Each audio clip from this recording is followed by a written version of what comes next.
that gave you that aha moment? This is what I want for my new career. Let me think a minute. So just a little background. I started working for Chicago Public Schools in 1993. I came in as a day-to-day sub. Penny, she hired me to be a full-time provisional, gave me a second grade class. I quickly realized that I was not going to work for CPS, loved the children, did not like any of their parents. Fast forward, I started teaching on a collegiate level as soon as I earned my master's degree in 1996. Did it for a year, realized I didn't have enough real world experience and that I should come back to the classroom once I go and get that experience. I had always projected I would come back at the age of 40. I came back at 36. Mm-hmm. I've been in love since I taught my first class for the Chicago Association of Realtors in March of 2006 at what was then our South Side location, which was in the 7600 block of Pulaski, because we used to have 4 locations for car.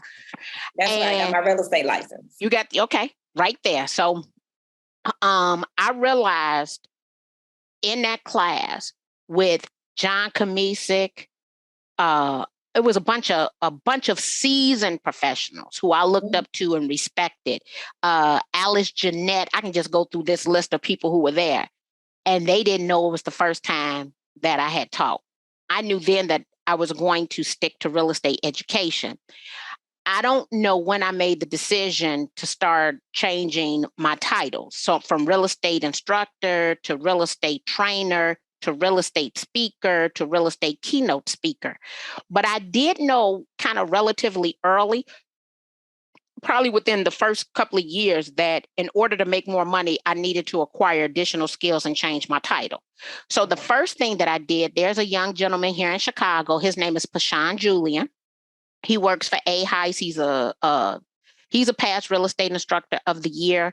And he told me soon after I became an instructor, because Carr reached out to me to write the short sale class, he says, Marky, write curriculum for yourself.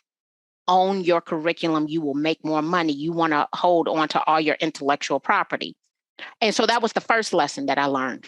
And so there are a lot of instructors who are pigeonholed into either being a pre-licensed instructor, a continuing education instructor, or a certification designation instructor.